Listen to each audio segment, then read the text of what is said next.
Hey, let's get away to a beautiful location for a destination retreat that will transform your relationship. This opportunity is unlike anything you've done before. 2 days with Brad will give your relationship the boost it needs. Then enjoy the beautiful scenery. Go to healingbrokentrust.com for more information. Do it soon because time is limited.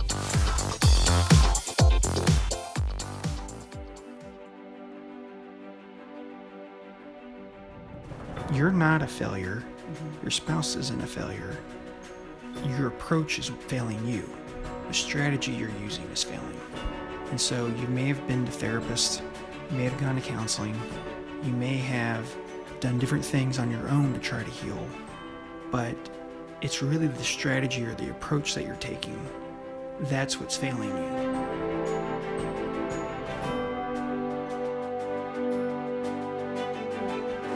Welcome to today's show. I'm Morgan Robinson here with Brad, my husband. Hey guys. And we are excited to bring this week's show to you. First, we want to say thank you so much for making us the #1 podcast for affair recovery. It is our pleasure to be here and to bring this information to you. Today, we're talking about, are you stuck? If you're stuck in the process of healing from infidelity, there's a simple concept that we're going to talk about today. And really, we're going to break it down into like 7 points. And there's different things that people do, ways that they approach the healing process that really does not serve them well. And we want to point these out so that you can kind of avoid them, so that you don't fall into kind of the pitfalls and the potholes along the way or whatever. So Brad, do you want to start us off? Thank you, Morgan. I just want to say, sometimes when couples get stuck in this affair recovery process, they often feel like, man, we're not any good together. We suck. Gosh, you suck. Counseling isn't working or whatever you're trying to do. Yeah, whatever you're trying to do. Really, this is just a simple concept, and we're going to kind of show it in 7 areas that is probably the most common or very common areas that people fall behind in this. To be honest with you, it's really, you're not a failure. Your spouse isn't a failure. Your approach is failing you. The strategy you're using is failing. And so you may have been to therapists, you may have gone to counseling, you may have done different things on your own to try to heal, but it's really the strategy or the approach that you're taking. That's what's failing you. It's not that you are a failure or that your spouse is a failure. You may disagree with me on that, that your spouse isn't a failure, but I don't think they are. I just think the strategy or the approach that they're trying to take is failing you guys. And if you're getting stuck in this process and you're not really finding healing, you're not really moving forward, it's probably the approach or strategy that you're taking. It's not really you. I'm certain that you're very successful in a lot of areas of your life, but it's just the approach that you're taking in this crisis. Right now, the building is on fire or the smoke alarms are going off. The wrong strategy is to say, you know what, I got some time. I'll just kind of wait. And I bet it's a false alarm. Or I don't need to start walking out of the building and, get into safety. That's kind of a wrong strategy. It's a wrong approach. And so you're not a failure, just you've been using the wrong strategy and wrong approach. And these are areas where people tend to have the wrong strategy in. Okay. I heard this from a client, and it's really funny. They gave me this name, and so I'm using their words. And if they're listening, they're going to know who they are, but it's I'm kind of smiling as I say it. Trickle down info. Trickle truth is what he called it. And so if you have trickle truth, this is where you're kind of basically not really coming forward with the truth, the honesty that the injured partner needs to be able to heal. That's a strategy that's going to fail you, because people, if they need the truth, they need the truth. They don't give it up. Like, they don't just say, okay, I guess I'm not going to get it. They continue to feel like they're being lied to. They continue to be hypervigilant. They continue to really struggle. And so they need that truth just to get it over with. Just bring it all out. Yep. Just dump it out there.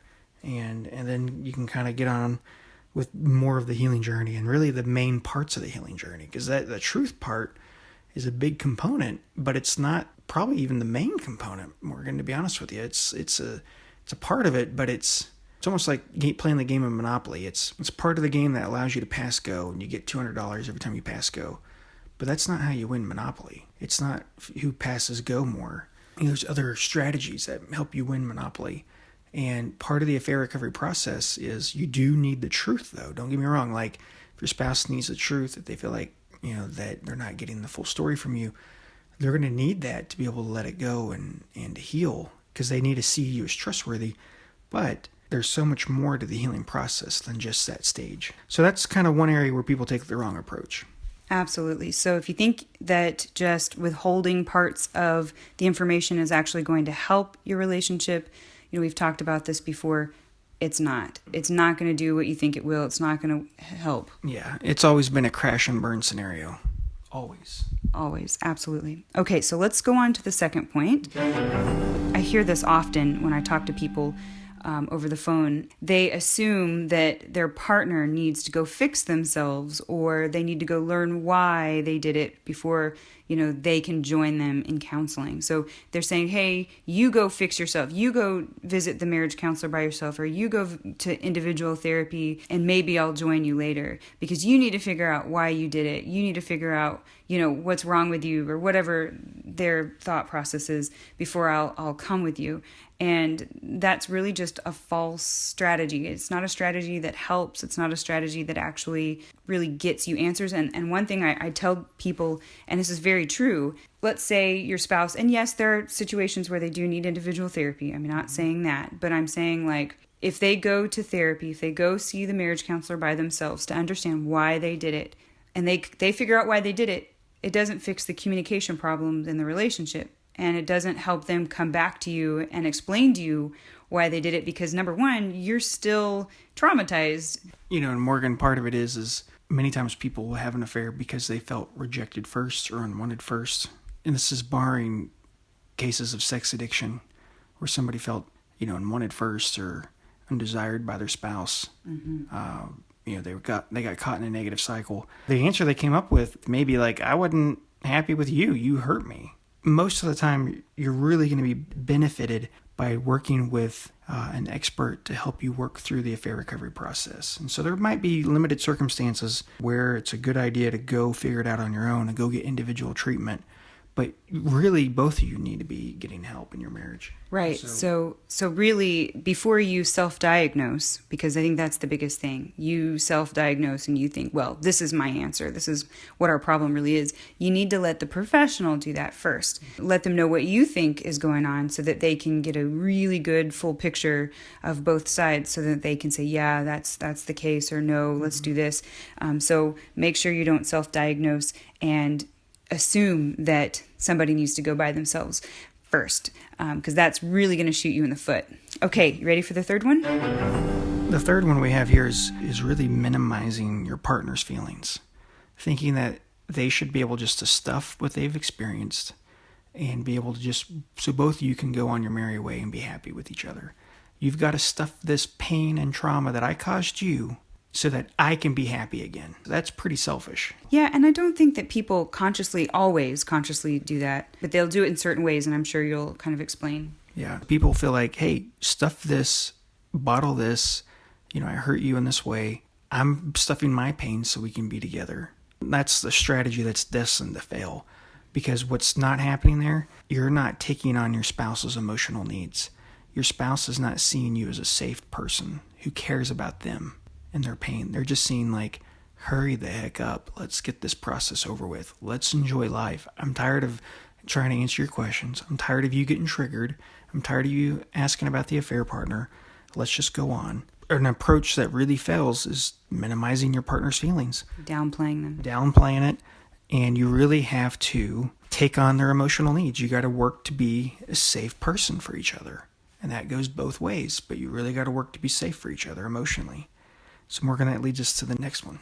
Yeah, and sometimes people will say, oh, I got it. I know I hurt you. I got it. I know I hurt you.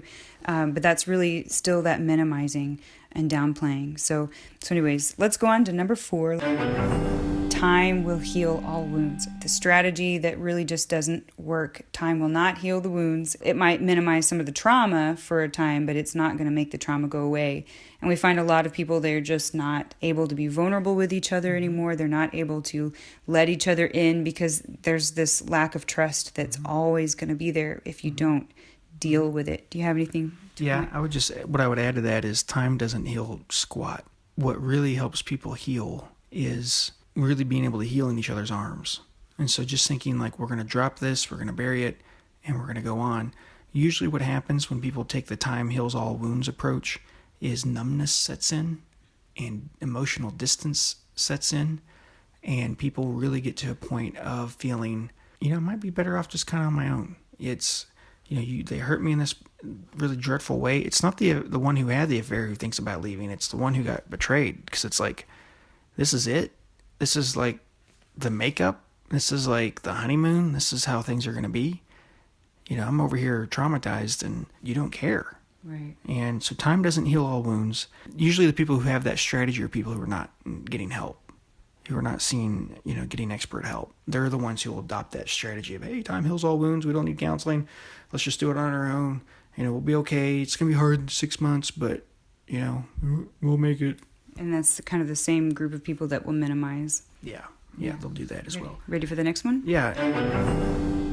The next one here is thinking that just getting answers to your questions alone will solve all the relationship problems. Because really what's underneath the questions that people ask persistently is really, I'm afraid. Can I trust you? Can I get my needs met with you? Am I safe with you? So every time you hear your spouse ask a question, and every time that you ask a question, it's really because what you're saying is I'm still afraid. I want to know that I can trust you. I want to know that my heart is safe with you.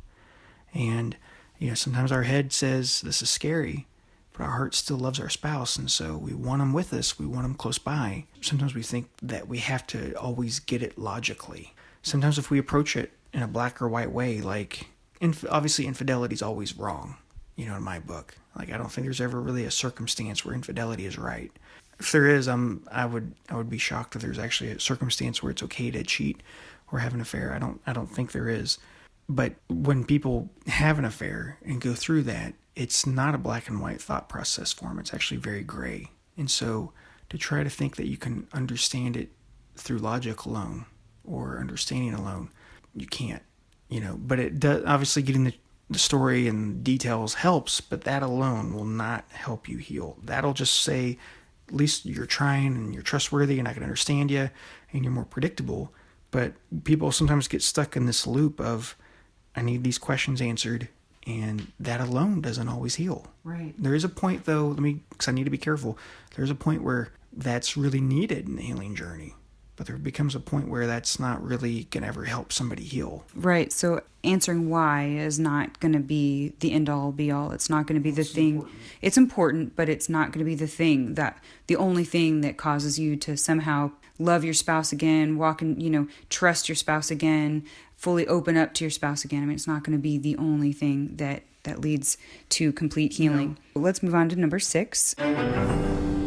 Not sharing your vulnerable side. So your emotions, your vulnerability, what's really deep inside, what's really going on for you, not sharing that is a terrible strategy. You'll just land flat on your face every time. But that is so scary for so many people, because that vulnerable side is like, first of all, you've hurt me with this affair. And second of all, before the affair happened, there was this terrible negative cycle, and we were always at each other's throat, and I could never really count on you. I could never really get close, for whatever reason. And so now you're asking me to be vulnerable. I couldn't be vulnerable before. So this is where therapy is really, really important, because you have that safe place. You have that safe person, so that you're not going to be torn to shreds, because they're not going to let it happen. And you can learn to get to that vulnerable place so that you don't let this happen again.